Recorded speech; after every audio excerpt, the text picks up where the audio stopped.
Hello,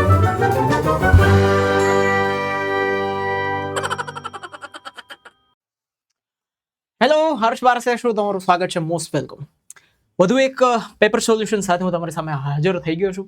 આઈ એમ present sir. જય Hind. ટેટનું paper છે, HS common GSEB 2023નું paper છે. એને આપણે સોલ્વ કરવાનું છે. ગ્રામરના નિયમો જેટલા આપણે પાકા કરીએ, જેટલા તૈયાર કરીએ, જેટલા MCQ થ્રુ એટલે કે ગો થ્રુ ધ MCQ, જેટલા MCQ સોલ્વ કરીએ એટલો તમારો કોન્ફિડન્સ અને પાવર વધતો જાય. તમને ખબર પડે કે આ ટાઈપનું બધું આવશે, આ ટાઈપનું બધું આવી શકે. કારણ કે આમાંય ઘણું રિપીટ થયું હોય આગળના પેપરમાંથી, આનું ઘણી વાર રિપીટ થઈ શકે એના પછીના પેપરમાં. બરાબર. સો મારી એપ્લિકેશન છે હર્ષ બારસે, એની અંદર આખા પેપરના સોલ્યુશન્સ, ગ્રામર ને બધું મળશે તમને કોમ્પિટિટિવ એક્ઝામિનેશન માટેનું. અને આ બધા સોલ્યુશનની PDF ને બધું તમને ત્યાં મળવાનું છે. રાઈટ. સો ચલો આપણે આગળ વધીએ. અને આ છે મારો વોટ્સએપ નંબર.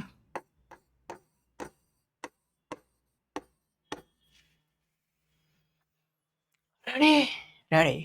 તો પેલો MCQ છે તમારી સામે.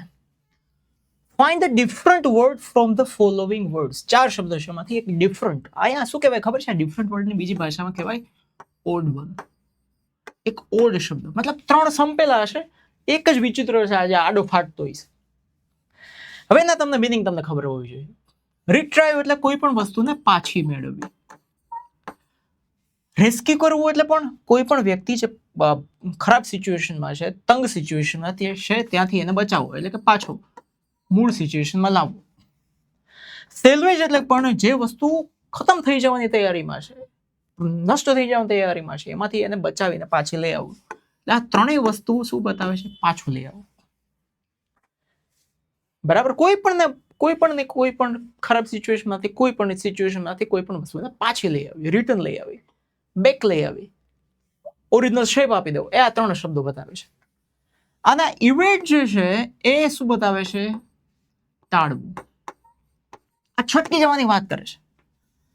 છટકી જવું, બચવું, બચીને ભાગી જવું એ બતાવે છે. આ ત્રણેય પાછું બચાવવાની વાત કરે છે, આ બચવાની વાત કરે છે, ટાળવાની વાત કરે છે, છટકી જવાની વાત કરે છે. એટલે અહીંયા કયો શબ્દ થઈ ગયો? Different one. ઓડ વન કયો થઈ ગયો? ઇવેન્ટ. કયો થઈ ગયો? ઇવેન્ટ. બરાબર. પછી છે neither you nor your friend was sick. હવે આમાં તમારે ક્વેશ્ચન ટેગ કરવાનું છે. શું કરવાનું છે? Question tag. હવે ક્વેશ્ચન ટેગનો નિયમ શું છે? વાક્ય હકાર જ ન તો કોઈ ક્વેશ્ચન ટેગ નકાર થાય. ક્વેશ્ચન ટેગ હકાર છે, મતલબ વાક્ય હકાર છે તો ક્વેશ્ચન ટેગ નકાર થાય. હકાર નકાર, નકાર હકાર, positive negative, negative positive. Simple વસ્તુ એ છે કે આમાં વોઝ નામનું ક્રિયાપદ છે. એટલે વાક્ય જોઈ લો, હકાર છે કે નકાર. નાઇધર નોર એટલે કમ્પ્લીટલી નકારનો બાપ થઈ ગયો. નાઇધર આવી ગયું ને એટલે હજી નોટ હોત તો એમ થાય થોડું નકાર છે, પણ આ તો આ પતી ગયું. નેગેટિવ નો કિંગ કહેવાય છે. એટલે વાક્ય હકારમાં ગોતો, નકારને ટાળો. અહીંથી આ ગયું. વાક્ય તમારે હકાર ગોતવાનું છે. તો વોઝ હી અને વર ધે બે આવશે. તો હવે આમાંથી નાઇધર અને નોર એટલે બે અલ્ટરનેટિવ બતાવે છે. ઓપ્શન 2 માંથી એક. નાઇધર નોર, નાઇધર યુ, તું નહીં અથવા તો તારો ફ્રેન્ડ નહીં. આઈધર ઓર કેમ બતાવે? 2 માંથી એક. એવી રીતે નાઇધર નોર 2 માંથી એક નથી બતાવતું. અને ક્રિયાપદ શું વાપર્યું છે? વોઝ. અને આઈધર ઓર નાઇધર નોર ની અંદર શું આવે કે જે ક્રિયાપદ છે એના નજીકનો જે કર્તા છે એને ધ્યાનમાં લેવાનો હોય. બે કર્તા ધ્યાનમાં ન લેવાના હોય કે આગળનો કર્તા ધ્યાનમાં ન લેવાનો. એટલે આનું નેગેટિવ બનાવવાનું આવે. નેગેટિવ અથવા પોઝિટિવ જે છે આને લેવામાં આવે ધ્યાનમાં, વર આવે નહીં. એટલે શું આવશે અહીંયા? Was he. બરાબર. Was he. પછી છે if mister Shah had saved money earlier, he ખાલી જગ્યા અ ન્યુ કાર. જો મિસ્ટર શાહે પહેલા પૈસા બચાવ્યા હોત. પૈસા બચાવવાની વાત છે, અફસોસની વાત છે. હવે શું કરવાનું? હવે કઈ ન થાય. હવે અત્યારથી બચાવવાનું શરૂ કરો. હી ખાલી જગ્યા ન્યુ કાર. હવે અહીંયા નિયમ શું છે ખબર છે? કરતા હેડ પ્લસ V3 હોય, કરતા હેડ પ્લસ V3 હોય, અથવા તો વાક્ય જ હેડ થી શરૂ થતું હોય. ભાઈ વાક્ય જ હેડ થી શરૂ થતું હોય. અથવા ઇફ ના હોય તો અનલેસ હોય. Unless plus had plus V3 હોય. હેડ થી જ વાક્ય શરૂ થતું હોય તો હેડ પ્લસ V3 હોય. આગળના વાક્યની 3 કન્ડિશન તમારા મગજમાં રાખો. કાં તો હેડ પ્લસ V3 હોય આગળના વાક્યમાં, કાં તો unless plus had plus V3 હોય આગળના વાક્યમાં, અથવા if plus had plus V3 હોય આગળના વાક્યમાં. તો એના પછીના વાક્યમાં 3 જ ઓપ્શન પોસિબલ છે. Would have V3, could have V3, might have V3. અને એમાંય would could have, would could might પછી હેવ V3 તો ફરજિયાત છે. કોઈ સંજોગોમાં હેડ ન આવે, કોઈ સંજોગોમાં વિલ ન આવે, અને હેવ V3 વગરનું વાક્ય જ ના આવે, વિલ ના આવે. કારણ કે ભૂતકાળ છે, એટલે ભવિષ્યમાં જવાનું વાત નથી. હેવ હેડ બે ભેગા નથી આવતા. બરાબર. તો એક જ ઓપ્શન તમારી પાસે રહ્યો, વુડ હેવ V3. જો એને પૈસા બચાવ્યા હોત તો એને નવી કાર ખરીદી હોત, પણ આ પૈસા બચાવ્યા, કાર એ ગઈ તેલ હવે આવતા છે ને. બરાબર. એના પછી Shruti said to Neha, you are my best friend now. Correct. Indirect speech ગોતવાની છે. ઇનડાયરેક્ટ સ્પીચ ગોતવા માટે પહેલા તો વાક્ય જે ડાયરેક્ટ સ્પીચનું જે વાક્ય છે કેવું છે એ તમારે જોઈ લેવાનું. તો કે ફૂલ સ્ટોપ વાળું સાદું વાક્ય છે, તો એની અંદર રિપોર્ટેડ વર્બ છે ટોલ્ડ આવે. said to નું શું થાય? ટોલ્ડ.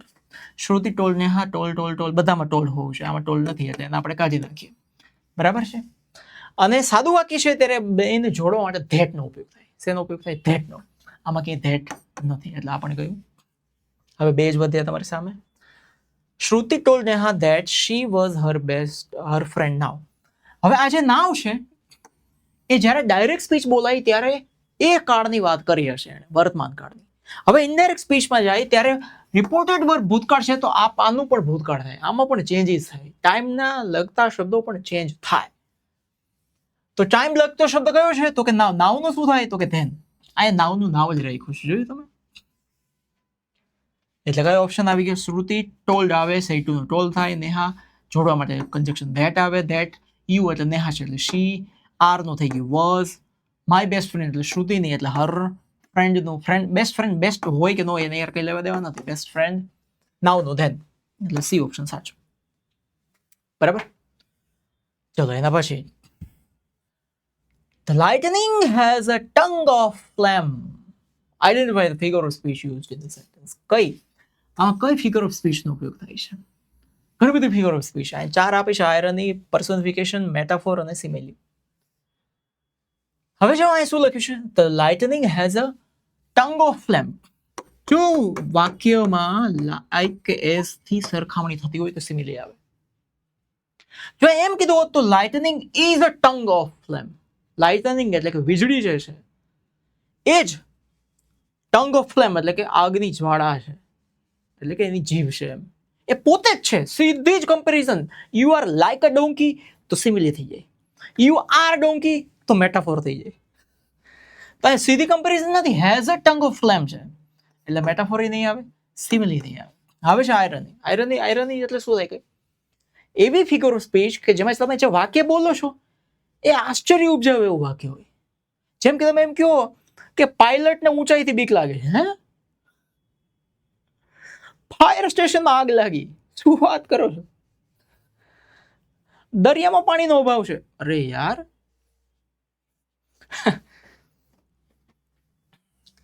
એટલે એ આયરની નથી, કારણ કે વિરોધાભાસ નથી વાક્ય. તમે જે બોલો છો એની હારે વિરોધાભાસ નથી, એટલે આયરની.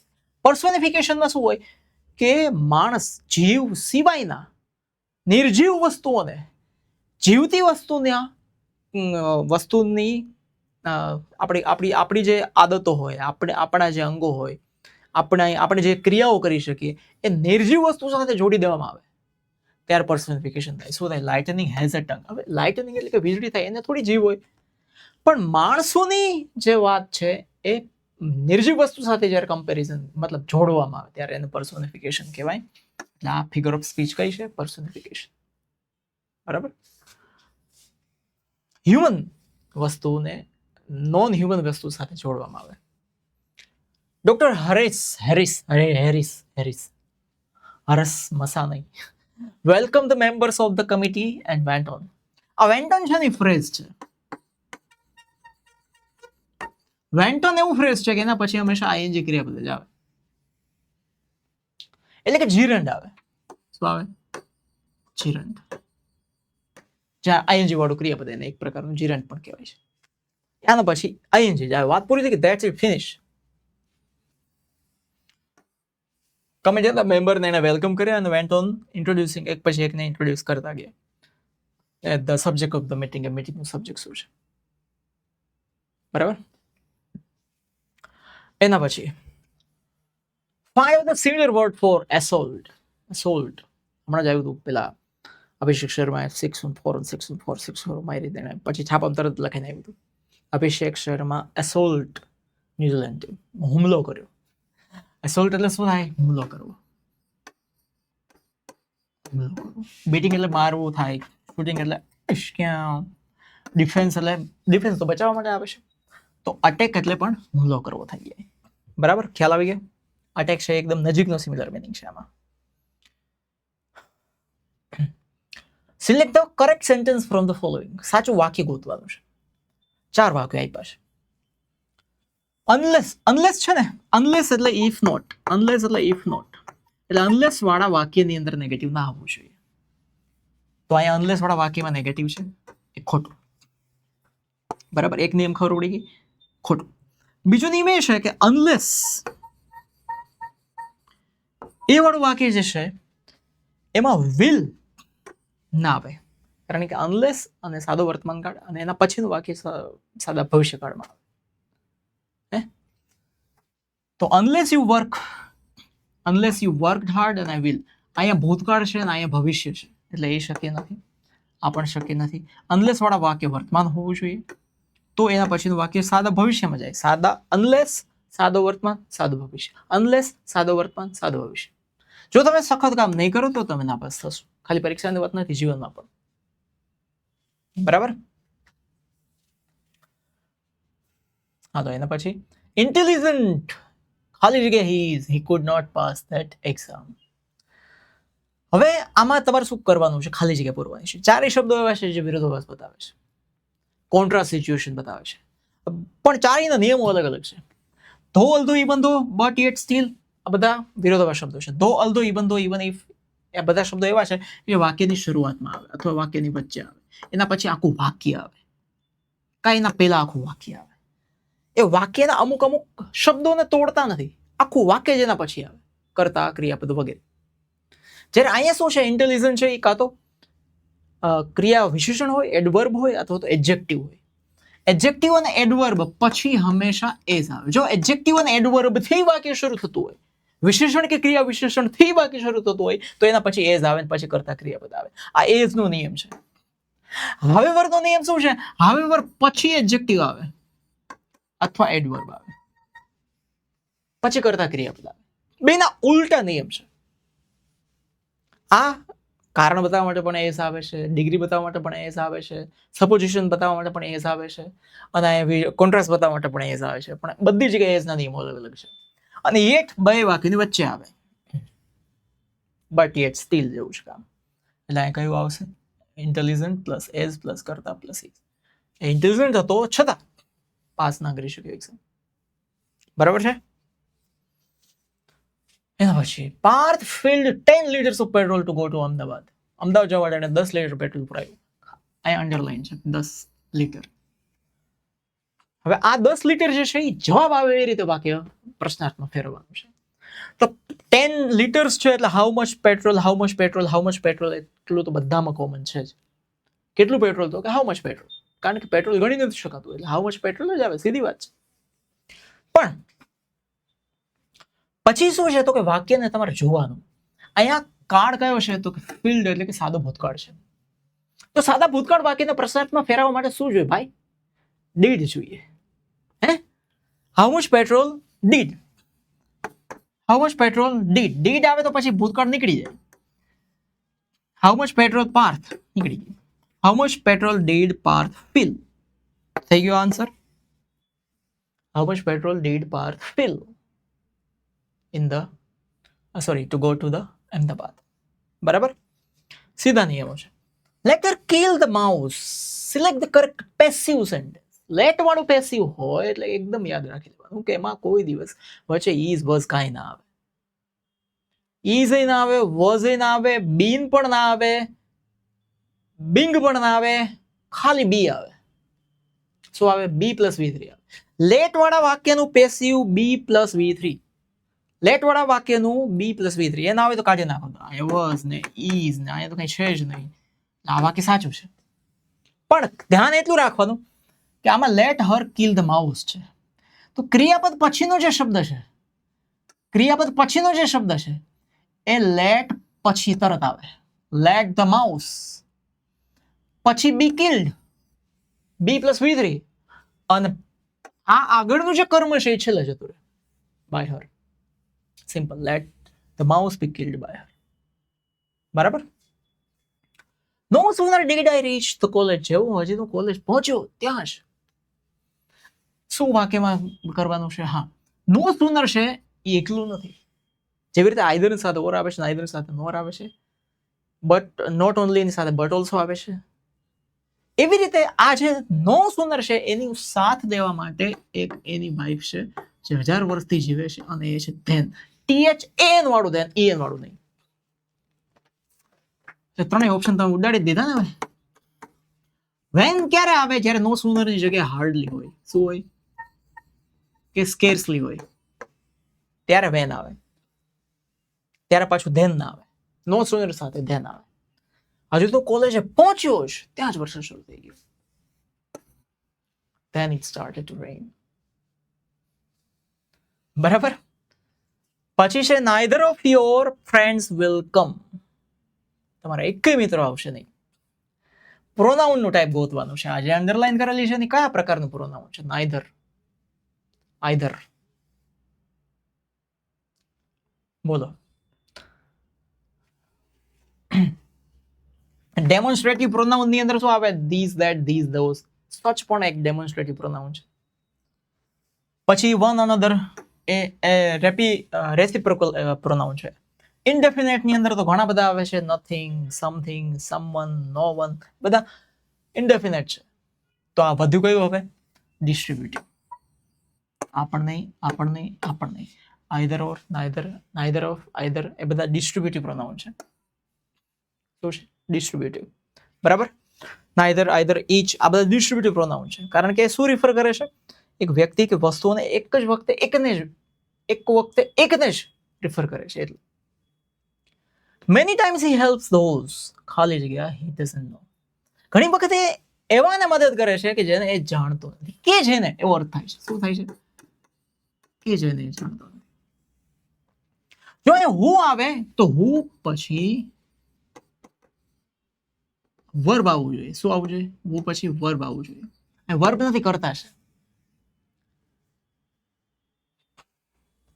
વિચ તો આવે જ નહીં. વ્યક્તિની વાત થાય છે એટલે વિચ આવવાની કોઈ શક્યતા નથી. વોટની શક્યતા નથી. હુમ, કે જેને. હુમ એટલે શું થાય? કે જેને. He helps those એ લોકોને મદદ કરે છે કે જેને he doesn't know જાણતો નથી.